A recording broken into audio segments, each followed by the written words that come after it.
Shabbat Shalom. Vamos a iniciar nuestro estudio de Parashá de este Shabbat, correspondiente a este Shabbat, y vamos a ver parte de la segunda parte de la Parashá Jucat, que tiene que ver con los capítulos 20, 21 de Números, y entraremos con la segunda parasha de Balak, que se titula Balak en el capítulo 22 de Números. El capítulo 20 nos habla acerca del episodio en el que se encuentra Moshe y nuevamente escasea el agua. En el capítulo 21 vamos a hablar acerca de ese episodio tan controversial que es el de la serpiente en el asta, la serpiente de cobre, y el camino del pueblo de Israel sobre el desierto para casi llegar a tierra prometida. Y finalmente en la parashá de Balak vamos a ver acerca de este falso profeta que fue traído para maldecir al pueblo de Israel, pero al final el Eterno lo utilizó y bendijo al pueblo de Israel. Esos tres temas vamos a ver en esta tarde. Trataré de ser concreto para explicarlos porque son un poquito extensos, pero son muy instructivos. El primer tema es acerca de el agua en la roca, que está en el capítulo 20 de Números. Versículo 1 dice así: llegaron los hijos de Israel, toda la congregación, al desierto de Sin en el mes primero, y acampó el pueblo en Cades, y allí murió María, y allí fue sepultada. En este capítulo 20 inicia con la muerte de Miriam, la hermana de Moshe. En la tradición, el pueblo de Israel hablan acerca que por el mérito de Miriam es que existía una roca y que iba rodando, y esa roca les iba dando agua al pueblo de Israel. Uno se imagina, ¿y cómo es que el pueblo de Israel tomaba agua? Pues iba caminando, no, iba una roca rodante. Recordemos cuando Miriam se enferma de lepra y la esperan 7 días, ¿no? No la podían dejar en el desierto ahí porque por el mérito de ella traían el agua, ¿no? Y más adelante vamos a ver que también muere Aarón, y por el mérito de Aarón también había alguien que un milagro que guiaba al pueblo de Israel. Era la nube de la que protegía al pueblo de Israel. Y ahorita nos quedamos con esta parte. Lo que quiero destacar esto porque en el segundo versículo dice lo siguiente: muere Miriam, y al morir Miriam, pues ya esa roca ya no sigue y cesa la salida del agua, ¿no? Es una probable explicación del por qué en el versículo 2 dice lo siguiente: y porque no había agua para la congregación, se juntaron contra Moisés y Aarón. Muere Miriam y se acaba el agua, ¿no? Y nuevamente empezó otra vez el pueblo de Israel a quejarse contra Moisés y Aarón, y dijo: y habló el pueblo contra Moisés diciendo: ojalá hubiéramos muerto cuando perecieron nuestros hermanos delante del Señor. ¿Por qué hiciste venir la congregación del Señor a este desierto para que muramos aquí nosotros y nuestras bestias? ¿Y por qué nos has hecho subir de Egipto para traernos a este mal lugar? No es lugar de sementera, de higueras, de viñas, ni de granadas, ni aun de agua para beber. Y se fueron Moisés y Aarón de delante de la congregación a la puerta del tabernáculo de reunión, y se postraron sobre sus rostros, y la gloria del Eterno apareció sobre ellos.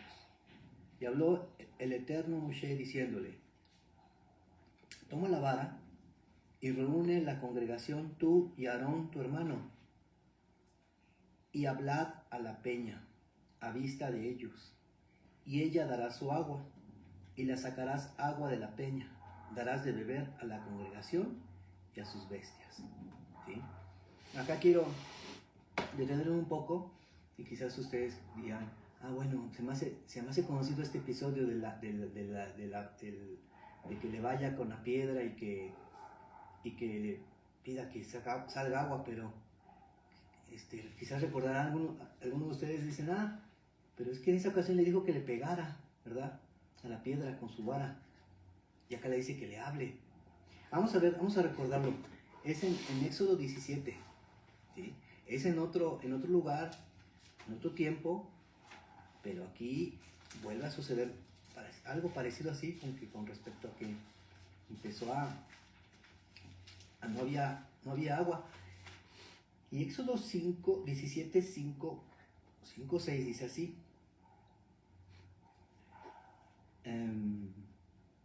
Y el Señor dijo a Moisés, nuevamente aquí,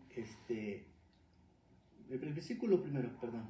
Toda la congregación de los hijos de Israel partió del desierto de Sin por sus jornadas conforme al mandamiento del Eterno, y acamparon en Refidim, y no había agua para que el pueblo viviese. Acá en esta ocasión, el pueblo de Israel apenas había salido de Egipto, ¿sí? Apenas salido de Egipto, y empezaron empezaron a decirle, a quejarse con respecto a que no tenían agua.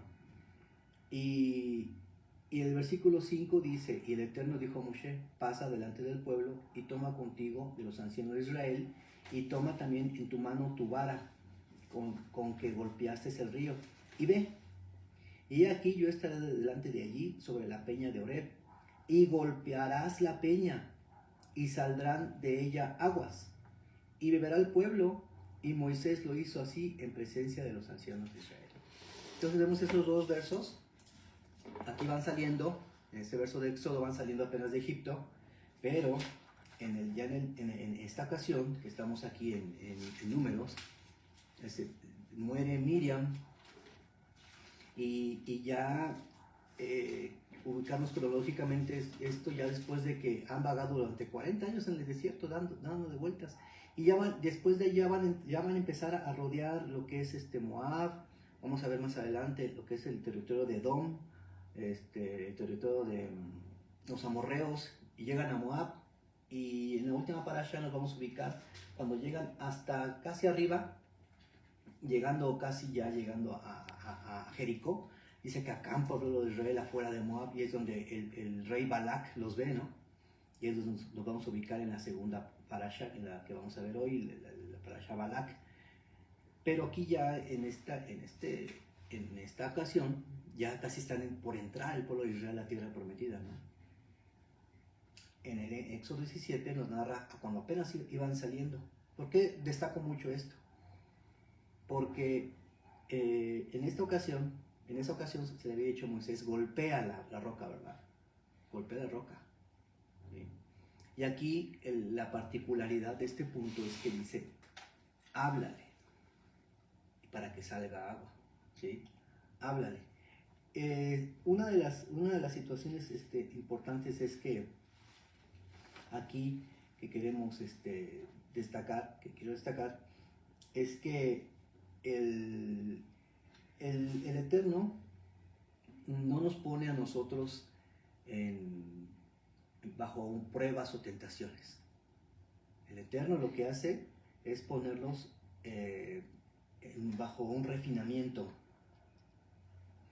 bajo refinamientos. El refinamiento quiere decir, probar es poner en duda la capacidad personal en ciertas circunstancias difíciles, ¿no? El Eterno no va a decir, voy a probar al hermano o a la hermana para ver qué hace en esa situación, a ver si la pasa, ¿no? Como poner en duda nuestra capacidad, ¿no? Incluso su palabra dice, el Eterno no nos va a poner a una prueba que sea mayor a nuestra capacidad, ¿no? No nos va a poner eso, no nos va a poner algo que no podamos cargar, ¿no? No, al contrario. El Eterno lo que hace con este tipo de situaciones nos da un refinamiento que tiene como propósito mostrarnos un milagro, ¿sí? Y en Génesis vemos cuando decimos, tentó, hemos hoy escuchado mucho esta palabra, ¿no? Aconteció que después de esas cosas que tentó, así dice, que tentó o probó Dios a Abraham, en español así dice, tentó Dios a Abraham, y le dijo a Abraham, y él respondió, heme aquí. Y le dijo, ve y sacrifica a tu hijo, ¿no? Pero esta palabra, probó, que traducen en español, tentó, probó, está en hebreo, nisá. Y nisá no se debe entender como un desafío que el Eterno puso a Abraham para ver, a ver si este cumple o no. Porque incluso Abraham, ya estando ahí en el monte abajo, le dijo a sus siervos, espérenos aquí, que yo y mi hijo vamos a subir y después vamos a bajar. O sea, Abraham ya sabía de antemano que si el Eterno le quitaba la vida de su hijo, él se le iba a volver, le iba a resucitar. O sea, y Abraham no había en qué poner tela de duda a Abraham en esa ocasión.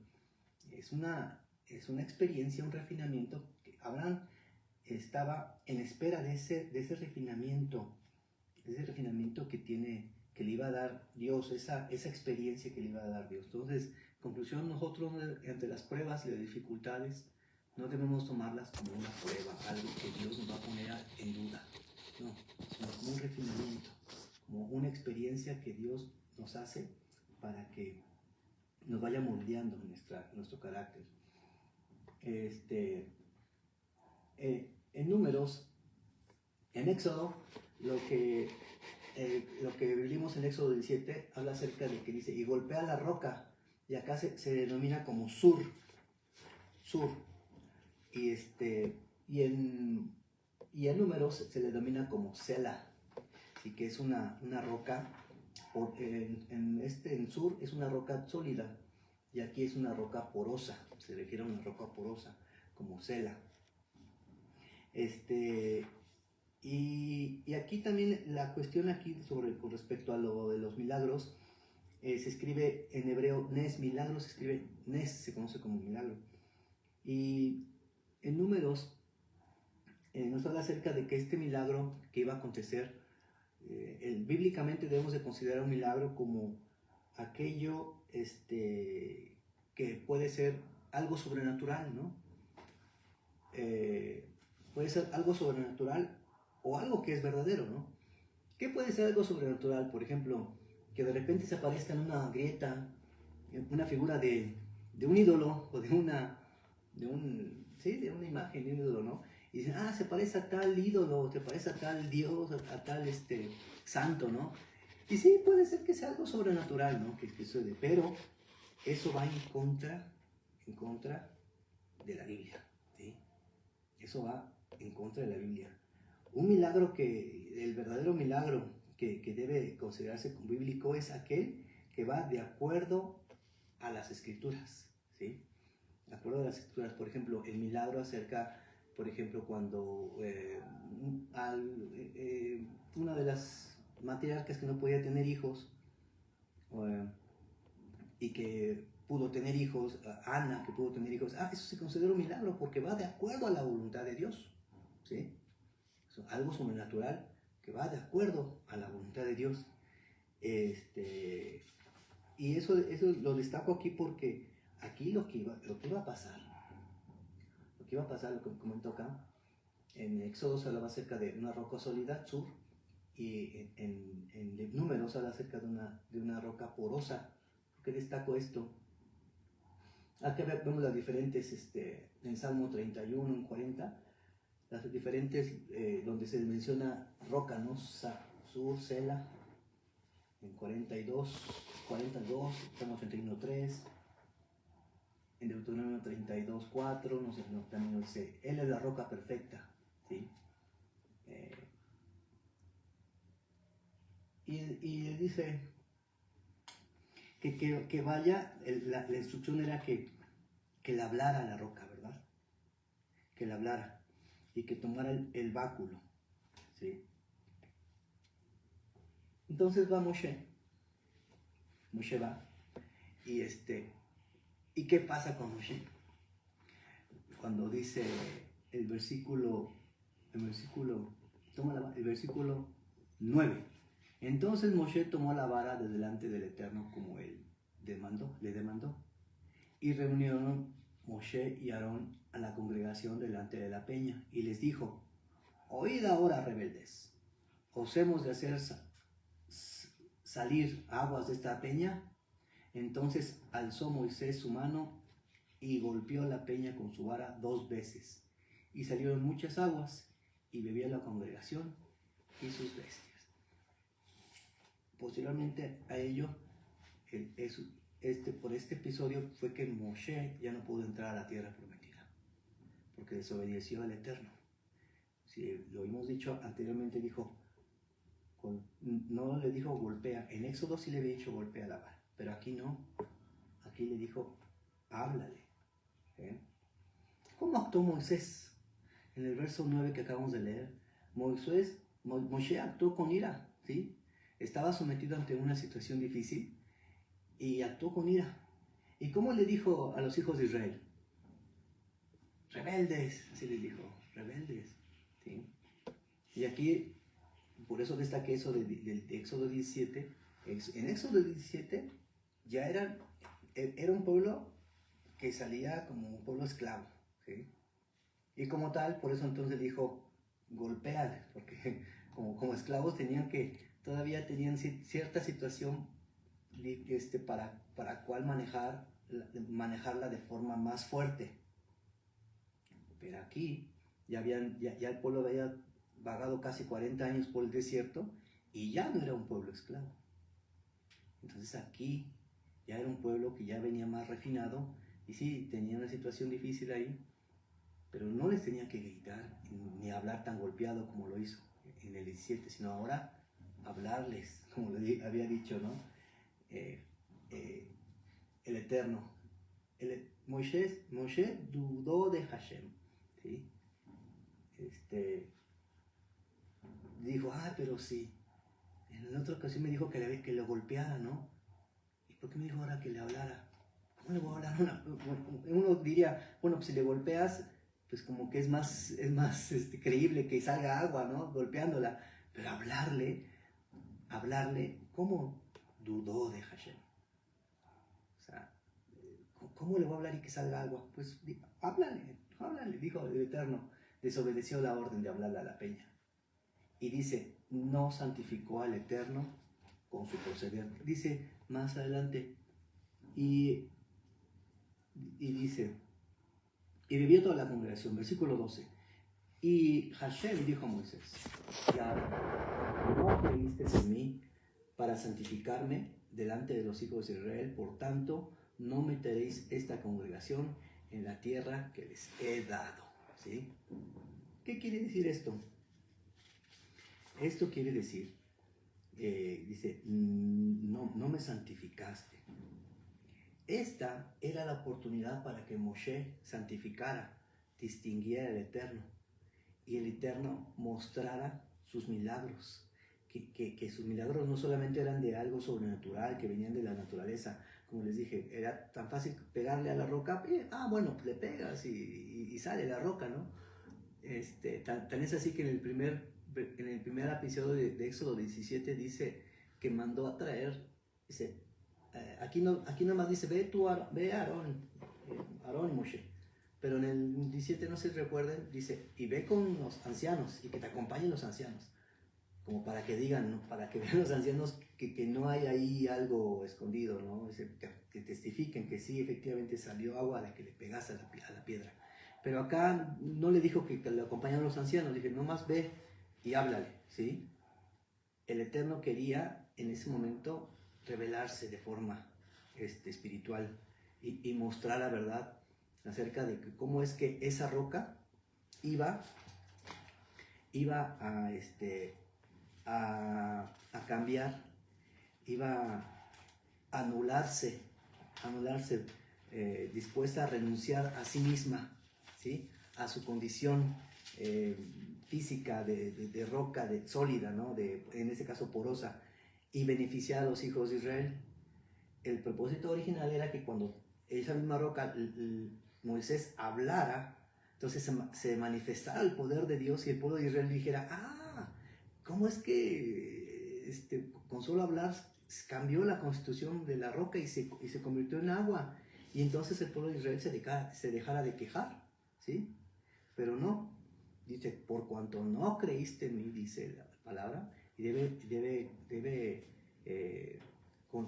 entenderse no de creer, porque creer es de, muchos decimos que es que no creíste, y creer nada más, pensamos que nada más es cerrar los ojos y tener mucha fe y mucha creencia, no, creer es por cuanto no exhibiste fidelidad en mí, no permaneciste en mi verdad, por tanto no entrarán a la tierra prometida.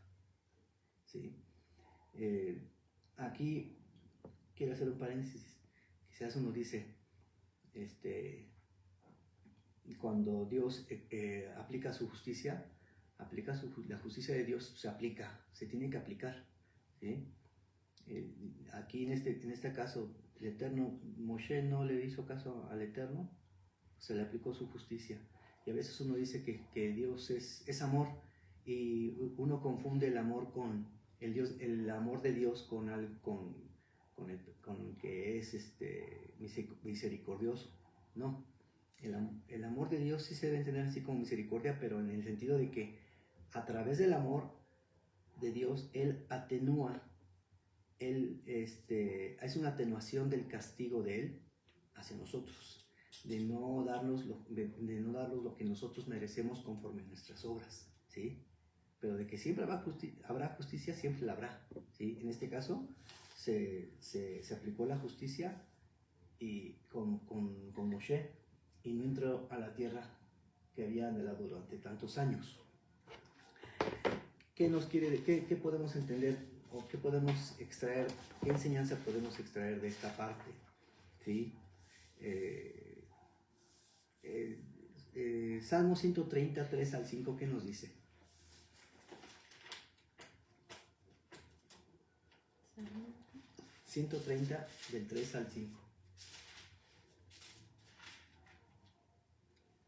Si mirares a los pecados, ¿quién, oh Señor, podrá mantenerse? Pero en ti hay perdón para que seas reverenciado. Esperé yo al Eterno, esperó mi alma, en su palabra he esperado. Sí, él dice, Señor, tú ves mis iniquidades, pero a través de tu perdón eres el que está en tu misericordia, está ahí, ¿no? Perdonándonos. Y voy a esperar en ti, ¿sí? En este caso se aplicó la justicia divina, y Moshe no entró a la tierra prometida. ¿Qué tiene que ver esto con con esa segunda roca? ¿Qué quería mostrarnos el Eterno? Ya que la segunda roca no se convirtió en agua en esa ocasión, porque Moshe desobedeció y la golpeó 2 veces, y los hijos de Israel continuaron sus quejas, entonces llegaría un momento en el futuro en el que esta roca tuvo que venir en persona a este mundo, ¿sí? Y esa roca renunció a sus atributos reales para que nosotros dejáramos de quejarnos y darnos de su agua viva, darnos de Él, ¿sí? Recordemos cómo nos decía, esa roca es nuestro Señor Yeshua.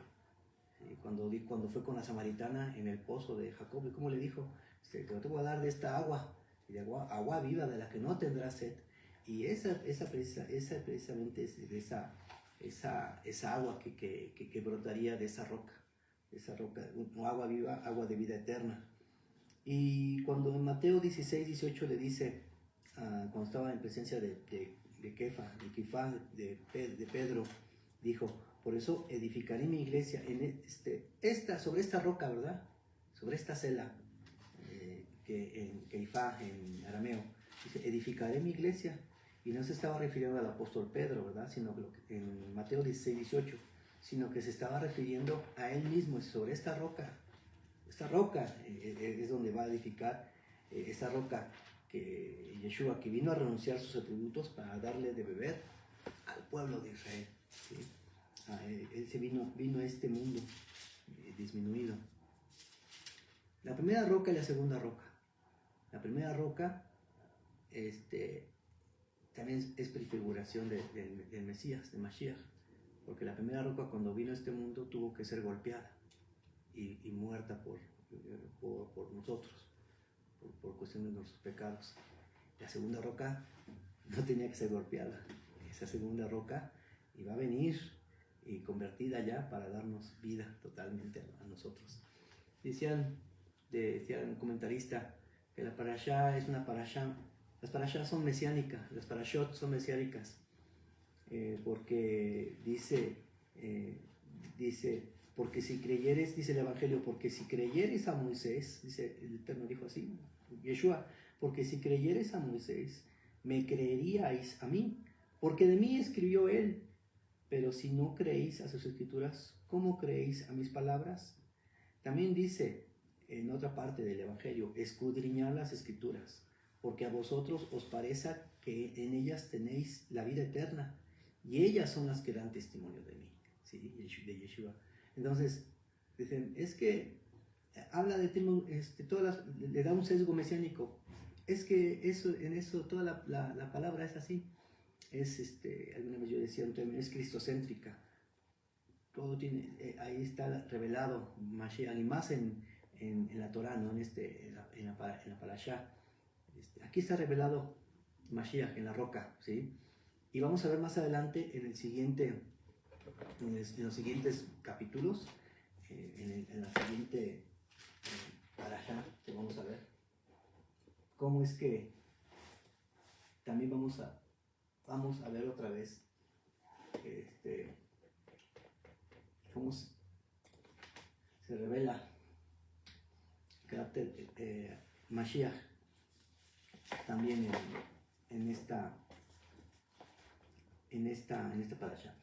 Antes de entrar al capítulo 21, con respecto a la serpiente de bronce, sucede una situación que Moshe en el capítulo 20-22 le dice: y partiendo de Cades los hijos de Israel, toda aquella congregación vinieron al monte Or, y Hashem habló a Moisés y a Aarón en el monte Or, en la frontera de la tierra de Edom, diciendo: Aarón será reunido a su pueblo, pues no entrará en la tierra que yo di a los hijos de Israel, por cuanto fuisteis rebeldes a mi mandamiento en las aguas de la rencilla.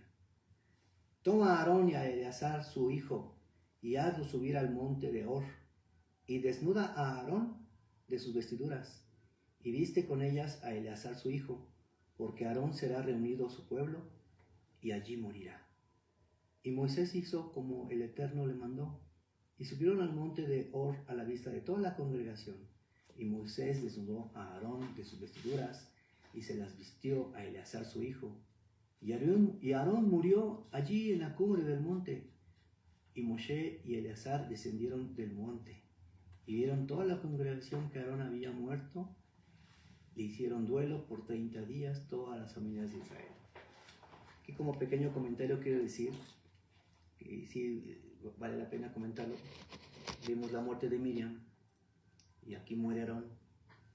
Y como comentario quiero decir que para empezar, el Eterno es el que es el dueño de nuestras vidas, y Él decide hasta cuándo nosotros vivimos, ¿no?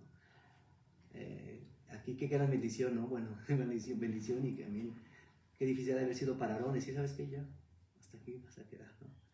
¿Sí? Nosotros no sabemos hasta cuándo viviremos, ¿no? Pero en esta ocasión dijeron: hasta aquí vas a vivir, y vas a tal lado, y te vas a recostar, y ahí vas a morir, ¿no? El segundo comentario es el liderazgo del Eterno. Él sabe a quién lo da, sabe cuándo lo quita, y de nosotros no es el liderazgo, ¿no? Nosotros, el que es pastor, el que es obispo, el que es diácono, es que es mi pastorado, ¿no? El pastorado es el Eterno, el liderazgo es del Eterno, y Él sabe cuándo poner y quitar a sus líderes, ¿no? En este caso, le correspondió a Aarón, y Aarón obediente, sí, okay, obedeció y dijo: está bien. En algún momento nosotros también va a haber un momento en que alguien nos va a sustituir en el camino del liderazgo, ya sea nuestros hijos o alguien más, y nosotros debemos obedecer, no debemos saber dar la estafeta. Y otro comentario: qué bonito, qué hermoso es que Aarón pudo ver que su hijo Eleazar continuó con su obra, ¿verdad? Qué bonito saber nosotros que el día que nosotros ya no continuemos en este mundo, al menos ver que nuestros hijos están en el camino del Eterno, ¿sí? Ver que se quedan ahí, que no están extraviados, ver que siguen el camino del Eterno. Es una bendición de Aarón, que pudo ver a su hijo, ¿no? Eleazar continuó con el sacerdocio, ¿verdad? Y esto a manera de comentario y como comentario final, por mérito de Aarón, que comentaba en la tradición, dicen que así como de Miriam era el mérito del agua, en Aarón era el mérito de las nubes. Y la nube no solamente protegía del sol y de la noche, del frío, sino también los protegía de los animales que estaban alrededor. Muere Aarón, esa nube, dicen los comentaristas, ya no estaba, y lo que pasa a continuación es que empiezan a atacar los animales. Y vamos a ver ahorita en el capítulo 21 lo que sucede. Eso es un comentario que dicen, una explicación del por qué pasó esa situación que pasa en el capítulo 21. Cuando el cananeo, el rey de Arad, que habitaba en el Negev, oyó que venía Israel por el camino de Atarim, peleó contra Israel y tomó de él prisioneros. Entonces Israel hizo voto al Eterno y dijo: si en efecto entregareis este pueblo en mi mano, yo destruiré sus ciudades. Y el Eterno escuchó la voz de Israel y entregó al cananeo y los destruyó a ellos y a sus ciudades, y llamó el nombre de aquel lugar Horma. Versículo 4. Después partieron del monte de Hor, camino del Mar Rojo, para rodear la tierra de Edom, y se desanimó el pueblo por el camino. ¿Sí? Y habló el pueblo contra Dios y contra Moshe: ¿por qué nos hiciste subir de Egipto para que muramos en este desierto? Pues no hay pan ni agua, y nuestra alma tiene fastidio de este pan tan liviano. ¿En contra de qué estaban hablando ahí? Del maná. En algunas versiones dicen, este pan tan liviano, tan insignificante. En otras versiones dicen, de este pan miserable. En otras versiones así le dicen, de este pan miserable. Imagínense la queja tan grande. Y aparte no solamente la queja, la ingratitud, ¿verdad? La ingratitud. Y el Eterno envió entre el pueblo, dice, serpientes ardientes. Bueno, voy a detener un poquito acá. Entonces, comentaba, aquí en Cades Barnea, aquí muere Miriam. Y entonces el pueblo continuó. En el monte Hor muere Aarón, lo acabamos de ver. Y acá, precisamente en esta área, acontece lo que estamos presenciando en este capítulo. ¿Sí? El pueblo se quejó del Eterno y se llegaron a decir así: este pan miserable, ¿sí? este pan miserable. Así de esa forma se dirigían con respecto al maná. Entonces fueron castigados.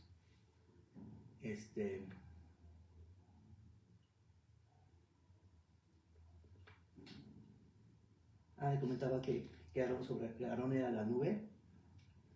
Entonces la nube, ya muere Aarón y quita la nube. Lo de las lecciones de la muerte de Aarón. Y le decía aquí con respecto a lo dice: no hay pan ni agua en nuestra alma, nuestra garganta tiene fastidio de este pan tan miserable. Así en algunas versiones dicen, ¿no? Se quejaban el pueblo de Israel así. Y entonces, lo que pasó fue que el pueblo de Israel fue castigado, y a continuación lo que dice aquí es que el Eterno dice: el Señor envió entre el pueblo serpientes ardientes que mordían al pueblo, y murió mucho pueblo de Israel. Entonces el pueblo vino a Moshe y dijeron: hemos pecado por haber hablado contra el Señor y contra ti. Ora al Señor que quite de nosotros estas serpientes. ¿Sí? En algunas ocasiones hemos dicho que orar no solamente es pedir, sino orar viene la palabra palel, que significa ponernos en juicio ante Dios, ¿no? Entonces están diciendo, ponnos en juicio al Señor, que quite de nosotros esas serpientes. Y oró, se hizo partícipe del juicio con el pueblo, ¿sí? Y así se debe considerar. Orar no solamente te pido, Señor, te pido, no, es ponernos en juicio delante del Eterno, ¿sí? Puso en juicio esa situación ante el Eterno. Y entonces el Eterno contesta y dice lo siguiente. El Señor dijo a Moisés, y aquí en español dice lo siguiente. En español dice, hazte una serpiente ardiente, ¿sí? Una serpiente ardiente es una serpiente ardiente. En hebreo no dice así. En hebreo lo que le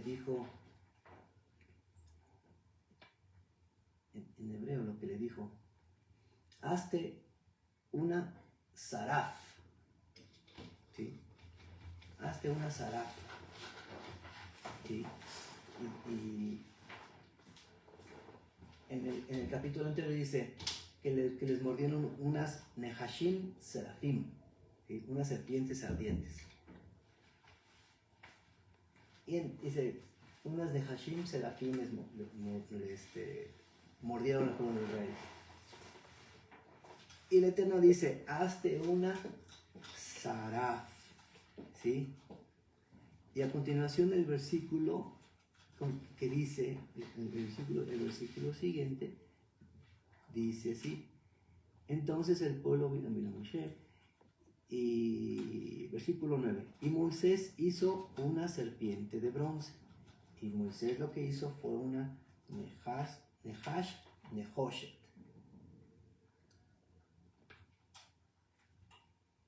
¿Sí? Una Nehash Nehoshet, una serpiente de bronce. Entonces vemos las diferencias, ¿no? Las serpientes ardientes fueron las que le mordieron al pueblo de Israel. En plural, Nehashim son serpientes. Serafín, ardientes, venenosas, abrasadoras, crueles, ¿sí? El Eterno dice, hazte una saraf. No le digo, en un momento dijo una serpiente. En español ahí lo traducen como serpiente. No, dijo, hazte una saraf. ¿Qué quiere decir? Como que lo orienta a un atributo, ¿no? Hazte algo ardiente, quemante, saraf, simboliza un ser ardiente, ¿sí? Y dice, y ponlo, y la puso sobre un asta. Y cuando alguna serpiente mordía a alguno, miraba a la serpiente de bronce y vivía, ¿sí? Como el Eterno le dijo, ponla en un asta, ¿sí? Uno en el lenguaje bíblico, cuando dice serpiente, uno lo primero que la asocia es a la serpiente del Edén, ¿verdad? Y la asocia con el pecado, ¿sí? Vamos a ver cómo puede ser que es una serpiente que es símbolo del pecado y que se ponga en un asta y que dice el Eterno, y cuando la vean en el asta se van a sanar.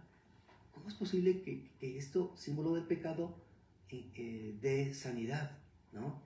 Esa es una cuestión muy controversial en la Biblia, ¿no? Que muchos no se explican. Vamos a explicarla ahora. Esto concuerda con lo que nos dice el Evangelio en Juan 3:14. ¿Qué nos dice 3:14?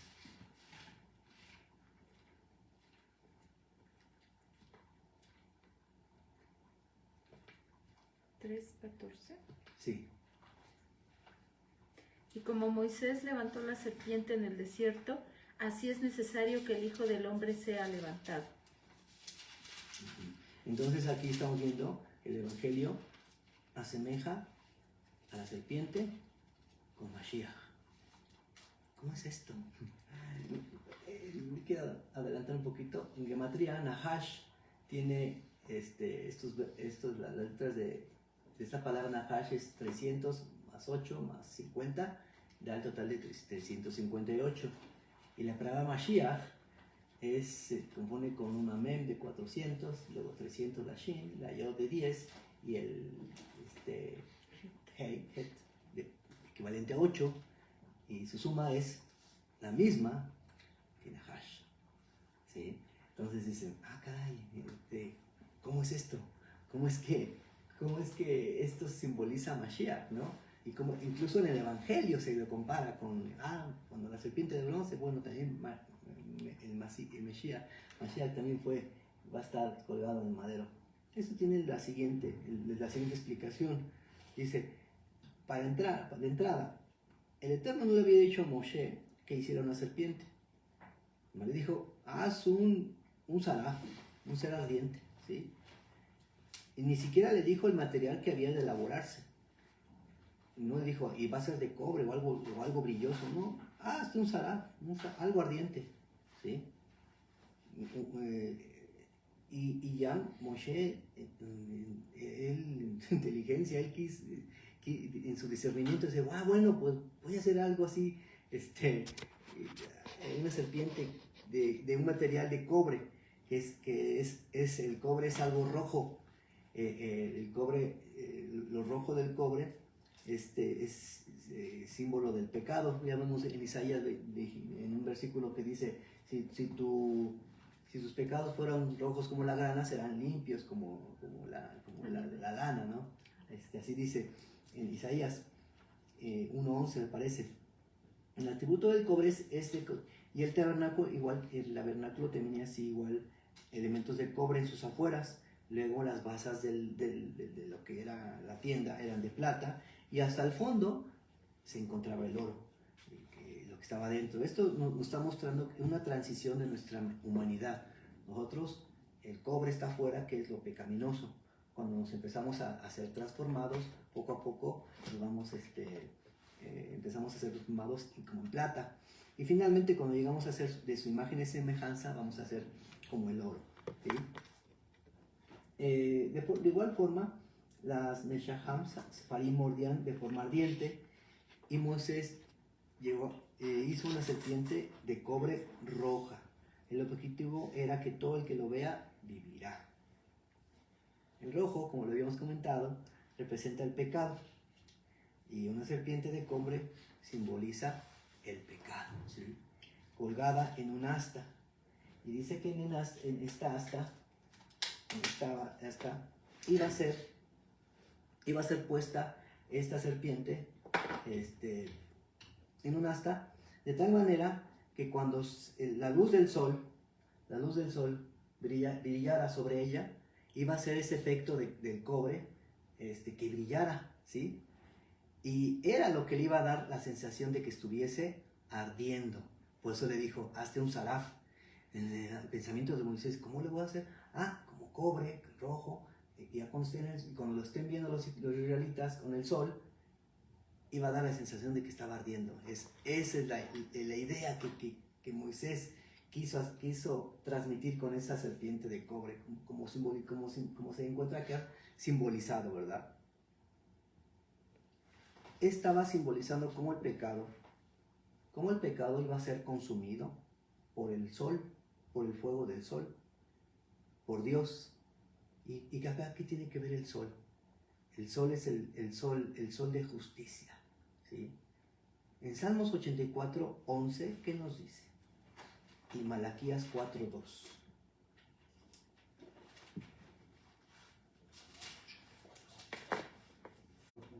Sí. Porque sol y escudo es el eterno Dios, gracia y gloria para Hashem. No quitará el bien a los que andan en integridad. Amén. Sol es Hashem, ¿verdad? Sol y escudo es Hashem. Entonces aquí se compara a Hashem con el sol de justicia. Él hace justicia. Muy conocido por nosotros, Malaquías 4:2.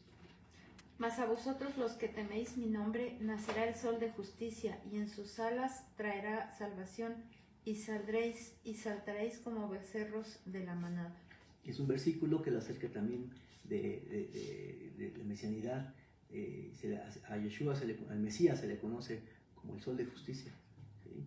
Entonces, esta serpiente de cobre sería revestida por el sol de justicia, el juicio del Eterno, que va a triunfar, porque los hijos de Israel no veían a la serpiente, sino lo que veían era la luz del sol que lo recubría y que brillaba y lo hacía como lo que decía lo que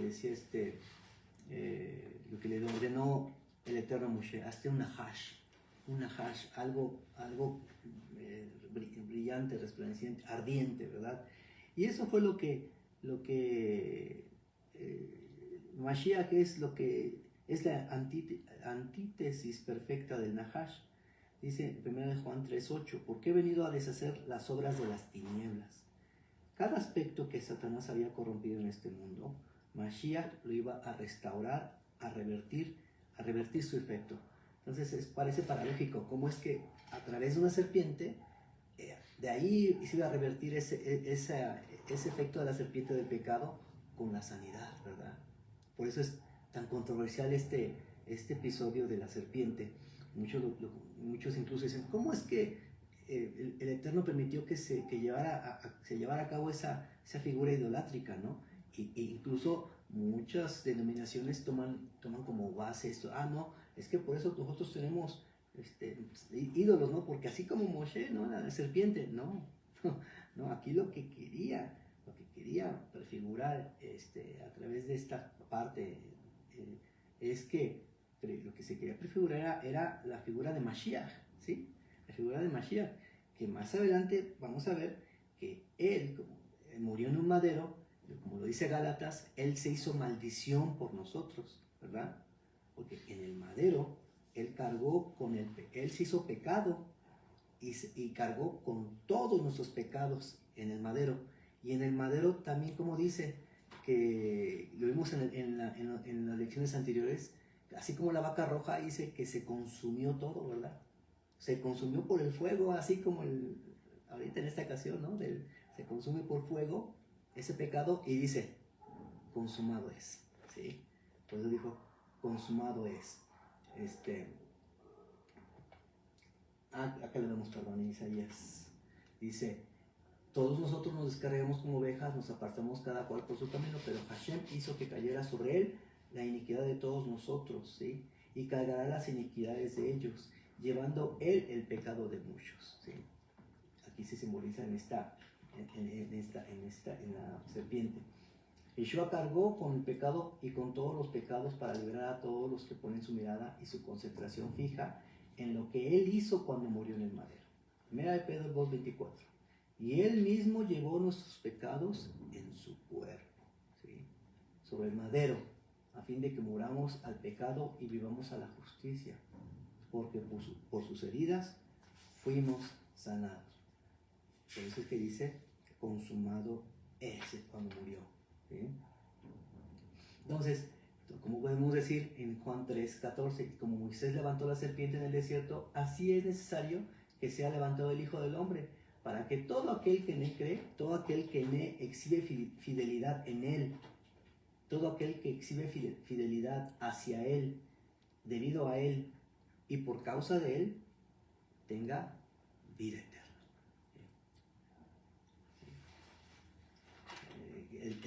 Aquí vemos otra acepción de que el creer no es solamente confiar, ¿no? Sino exhibir fidelidad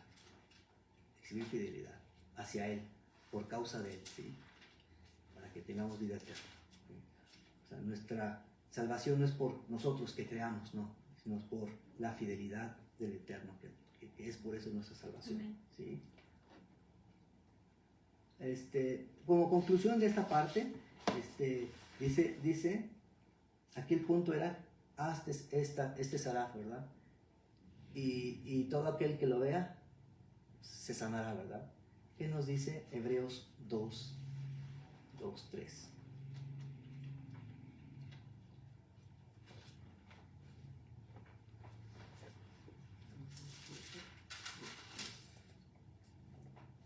Puesto los ojos en Yeshua, el autor y consumador de la fe, el cual por el gozo puesto delante de él sufrió la cruz, menospreciando el oprobio, y se sentó a la diestra del trono del Señor. considerad a aquel que sufrió tal contradicción de pecadores contra sí mismo, para que vuestro ánimo no se canse hasta desmayar. Amén. Dice, puestos sus ojos en quién? Sí. Puestos los ojos en Mashiach. ¿Sí? Puestos los ojos así, en esa figura, ¿no?, de Mashiach. Dice, en la actualidad hay muchas personas que han sido mordidas por el Nahash, que siguen siendo mordidas por el Nahash, por esa serpiente, siguen siendo envenenadas por el mal. Y aunque tienen a la vista la cura, esto es alzar su mirada hacia Yeshua, hacia Mashiach, no lo quieren hacer, no quieren alzar su mirada. El alzar su mirada es someterse a su palabra. Eso quiere decir alzar su mirada, ¿sí? Eso quiere decir el ser, el exhibir su fidelidad en Él, alzar la mirada al Eterno. Dice, alzar su mirada, dice esta palabra en Hebreos. Y como consecuencia de no alzar su mirada hacia Yeshua, perecen en su pecado y no obra en ellos el milagro del Evangelio. Nosotros entonces debemos aquí recordar siempre eso, tener puestos los ojos en Mashiach, ¿sí? A continuación, ya para finalizar el último tema de esta parashá, que se hizo un poquito larga, vamos a hablar acerca de Bilam, ¿sí? Y Bilam, de la parashá Balak, pero que trata acerca de este personaje, ese falso profeta Bilam. Y como rápidamente, como un contexto, para poner contexto, vemos en Números, antes de llegar a esta parte de la serpiente, lo omití conscientemente porque no me quise desviar. Pero antes de llegar a esta parte del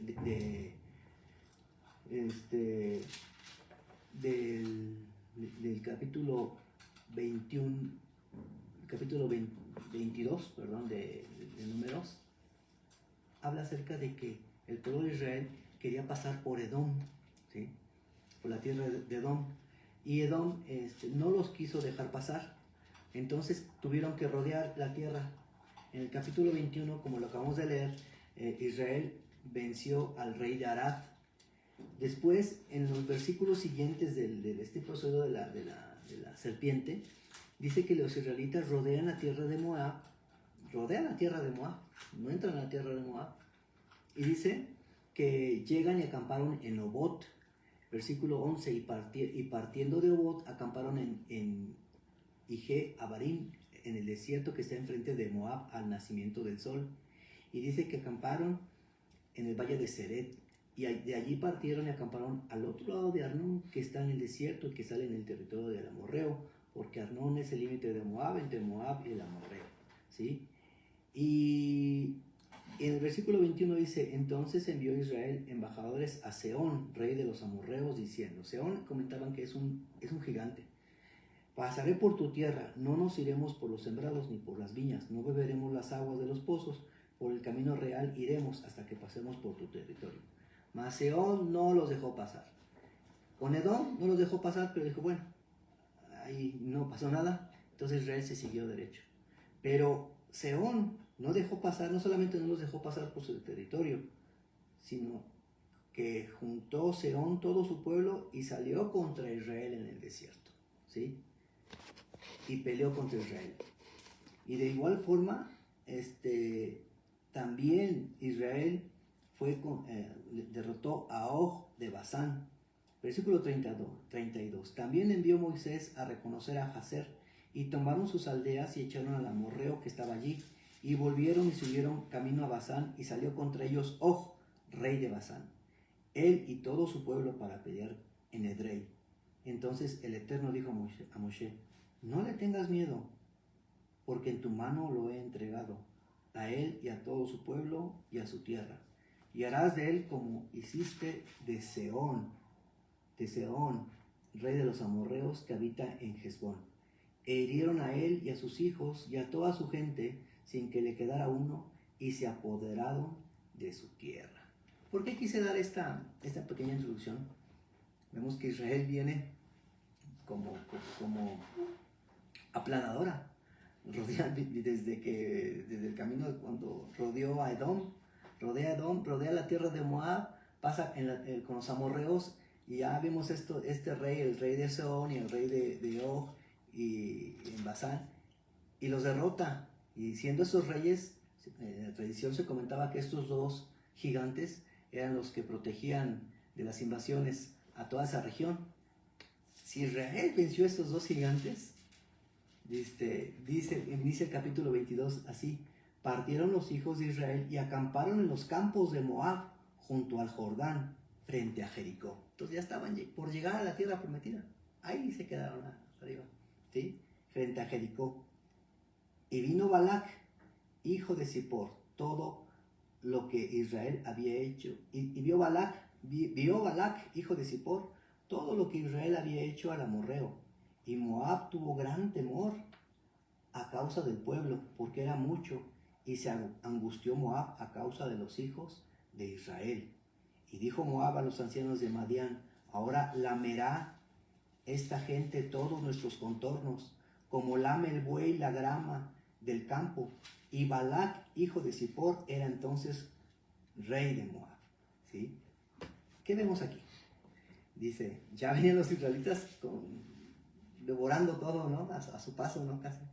Pero porque el Eterno le estaba dando esa concesión, ¿no? De tomar las tierras. Incluso ellos tenían miedo, pero le dijo el Eterno en estos versículos que acabamos de leer a Moshe: no tengan miedo, yo los voy a poner en sus manos. No tengan miedo. ¿Sí? Muchas veces nosotros en nuestras situaciones de nuestra vida a veces tenemos miedo de lo que nos pasa, ¿sí? Pero en realidad quien en verdad tiene miedo es el adversario. El adversario es el que vemos aquí en el capítulo 22 que dice: cuando Balac, el rey de Moab, vio que venían todos, él empezó a tener miedo. ¿Sí? El que tiene miedo cuando pasan todas esas situaciones es el enemigo. Y el enemigo es el que nos quiere atacar. ¿Sí? El enemigo va a buscar muchas situaciones para atacarnos y vencernos. Pero debemos así confiar, como le dijo el Eterno a Moshe: no tengas miedo, yo lo voy a poner en tus manos. Y entonces dice que este rey tuvo tanto miedo, el versículo siguiente que dice así: por tanto Balac envió mensajeros a Bilam, hijo de Beor, en Petor, que está junto al río, en la tierra de los hijos de su pueblo, para que lo llamasen, diciendo: un pueblo ha salido de Egipto, y he aquí cubre la faz de la tierra, y habita delante de mí. Ven pues, ahora te ruego, maldíceme este pueblo, porque es más fuerte que yo. ¿Sí? Quizá yo pueda herirlo y echarlo de la tierra, pues yo sé que el que tú bendigas será bendito, y el que tú maldigas será maldito. ¿Sí? Vemos aquí a Bilam y con su figura parlante en el capítulo 22 de Números. Bilam era ¿qué fue lo que hizo este rey? Dice que le fue a traer, dice: vayan a traerme a Bilam, que era un brujo, dice, en Petor. Petor es una ciudad cercana al Éufrates, cerca de los montes de Aram, en Mesopotamia. Números 23:7, rápidamente miren, Números 27:7 dice: y él tomó su parábola y dijo: de Aram me trajo Balac, rey de Moab, de los montes del oriente. Ven, maldíceme a Jacob, y ven, execra a Israel. ¿Sí? Petor era una ciudad cercana de Éufrates. Entonces, el Éufrates, ¿por dónde le suena que está el Éufrates? Por Babilonia.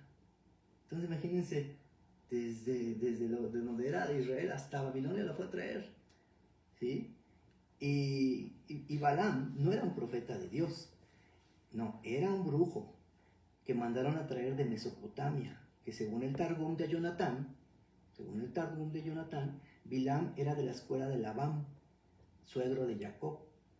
El Targum es una interpretación en arameo de la Biblia hebrea compilada por judíos desde finales del Segundo Templo hasta comienzos de la Edad Media, que nos puede dar, no es un escrito con el que nos basemos nuestra doctrina, nuestra creencia, pero nos puede dar ciertas referencias, como aquí en el caso, ¿no?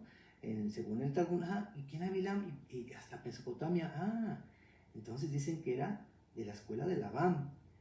Labán también era un brujo. ¿Se acuerdan que persiguió a Jacob por sus terafín, por sus ídolos y sus elementos de liturgia? Eran instrumentos muñecos que su hija se los quitó y fue a buscarlos, ¿verdad? Entonces Labán rendía un culto a la brujería. Balaam era un aprendiz de Labán. Entonces, ¿quién tenía el miedo en esta ocasión? Los enemigos de Israel. ¿Sí?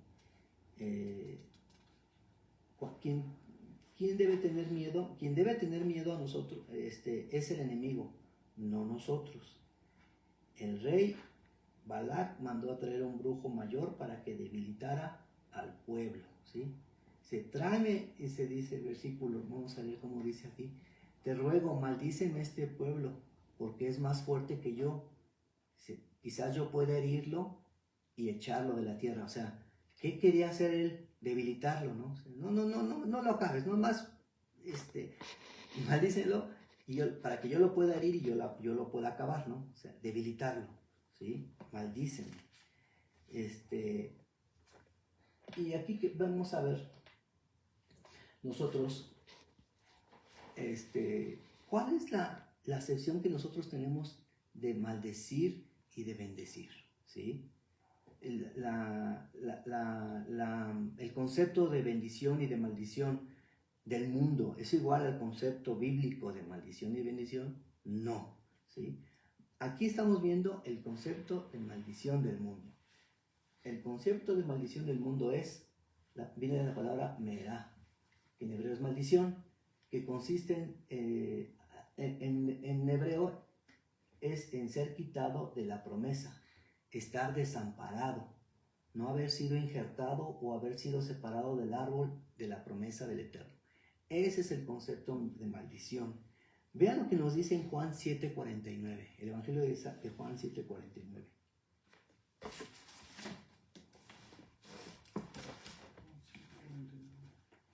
Mas esta gente que no sabe la ley, maldita es. Gálatas 3:10.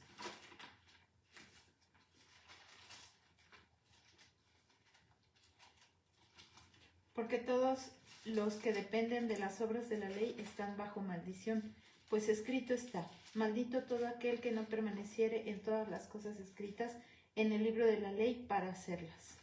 Todo aquel que está fuera del libro de la ley es maldito. Todo aquel que está fuera de las promesas es maldito. Finalmente, Deuteronomio 27:26.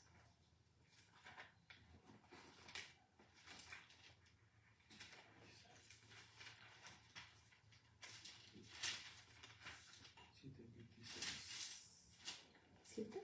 27:26. Perdón. Maldito el que no confirmare las palabras de esta ley para hacerlas, y dirá todo el pueblo, amén. Entonces, la maldición tiene que ver con todo aquello que está fuera de las promesas, fuera de la ley, fuera del desamparo, fuera de estar dentro de las promesas del Eterno. Esa es la maldición en el aspecto bíblico. La maldición en el aspecto humano del mundo es debilitar, como lo dijo en este caso este rey Balac con Bilam. Para eso lo trajo, para que me debilites a este pueblo y yo le pueda ganar, ¿sí? Entonces la bendición, lo contrario, bíblicamente es no lo que a veces conocemos como coloquialmente, no. Dios te bendiga, ¿no? Como que te vaya bien, ¿no? Decir algo bien, un para bien a una persona, no. La verdadera bendición en la Biblia consiste en ser adoptado, ser un injerto del Eterno, estar bajo el amparo de su mano. Porque la palabra barajá en hebreo se está refiriendo a que una persona es injertado dentro de la promesa del Eterno. Eso es lo que consiste la verdadera bendición bíblica, ¿sí? Entonces, toda aquella persona que no está en su palabra y en el Evangelio es una persona que está bajo maldición, ¿sí? Entonces, ¿qué significaba para Balac y para Bilam estar bendito o estar maldito, ¿sí? Bendición es la capacidad bélica, robustecer una potencia o en fuerza a un pueblo victorioso. Y la maldición, al contrario sentido, es debilitar a un pueblo desposeído de su vigor, de su fuerza o capacidad o derrota, ¿sí? ¿Sí? Vemos después cómo entonces que más adelante en esta parte de la Parashá nos comenta que Bilam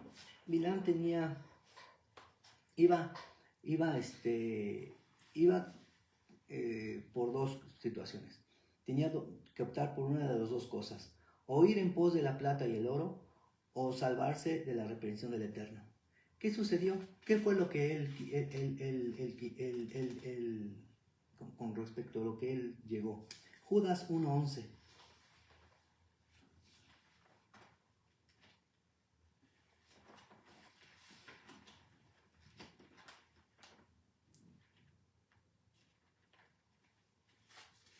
Hay de ellos, porque han seguido el camino de Caín y se lanzaron por lucro en el error de Balaam y perecieron en la contradicción de Coré. Y dice, perecieron el lucro. Bilam fue por el dinero, fue por el lucro, por el dinero. El rey le ofreció dinero y Bilam fue buscando eso. Dice en el versículo 21 del capítulo 22, así Bilam se levantó por la mañana y cinchó su asna y fue con los príncipes de Moab. Y el furor de Dios se encendió porque él iba y el ángel del Señor se puso en el camino por adversario suyo. Y él iba cabalgando sobre su asna y con él 2 criados suyos. Y el asna vio el ángel del Señor que estaba en el camino con su espada desnuda en su mano. Y se apartó el asna del camino e iba por el campo. Entonces Bilam azotó al asna para hacerla volver al camino. Pero el ángel del Señor se puso en una senda de viñas que tenía pared a un lado y pared al otro. Y viendo el asna, el ángel del Señor se pegó a la pared y apretó contra la pared el pie de Balaam. Y él volvió a azotarla. Y el ángel del Señor volvió a pasar y se puso en una angostura donde no había camino para apartarse ni a diestra ni a siniestra. Y viendo el asna, al ángel del Señor se echó debajo de Bilam. Y Bilam se enojó y azotó al asna con el palo. Entonces el Señor abrió la boca al asna, la cual dijo a Bilam, ¿qué te he hecho que me has herido estas 3 veces? Balaam respondió al asna, ¿por qué te has burlado de mí? Si tuviera espada en mi mano, ahora te mataría. Y el asna dijo a Bilam, ¿no soy tu asna? Sobre mí has montado desde que tú me tienes hasta este día.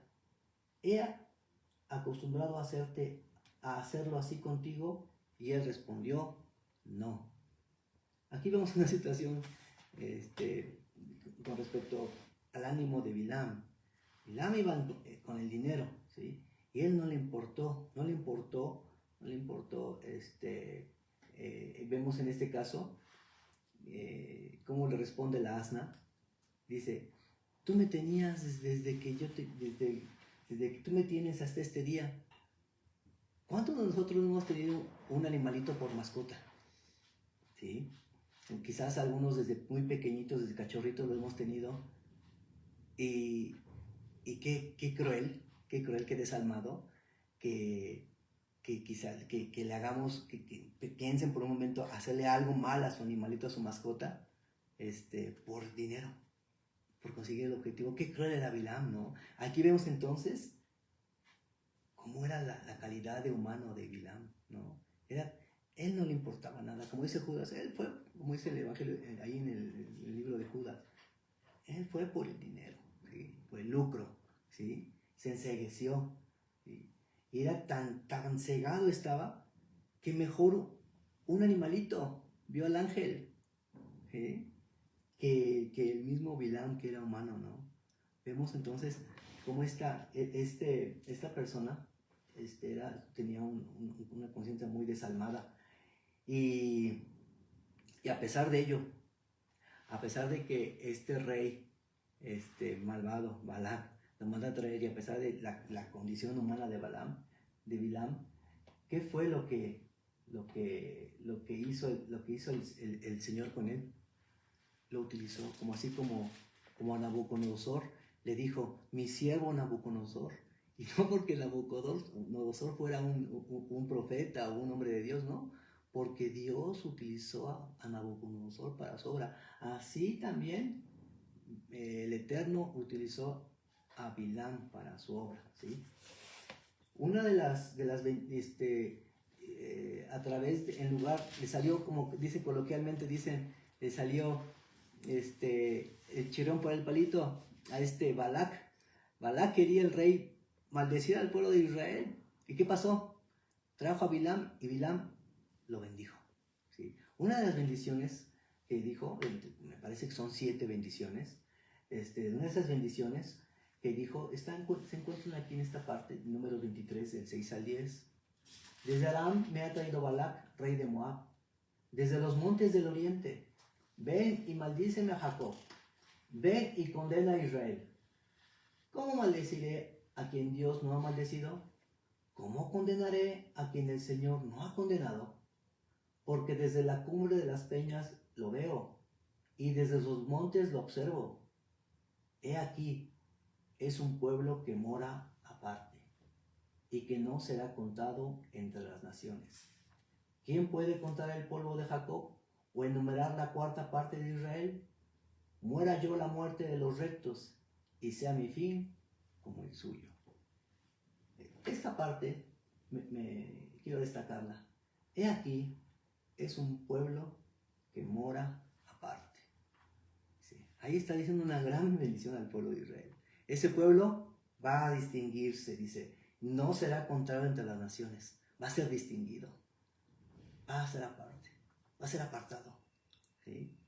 Ahí sin querer, Bilam estaba bendiciendo al pueblo de Israel, estaba dándole una promesa al pueblo de Israel, ¿verdad? Y esa promesa, Dios no sabe, Dios en nosotros es muy, cómo es que el Eterno, Bilam era el vehículo menos probable para dar las bendiciones de Dios, y al final se acabó dando una gran bendición al pueblo de Israel, ¿verdad? Esta bendición es que nosotros somos también parte de ese pueblo, ¿sí? Somos parte de ese pueblo, que debemos distinguirnos de los demás, ¿sí? De las demás naciones, ¿sí? De apartarnos, y dice, ¿cómo maldeciré a quien Dios no ha maldecido? ¿Cómo condenaré a quien el Señor no ha condenado? Dice, porque desde la cumbre de las peñas lo veo, y desde los montes lo observo. ¿Sí?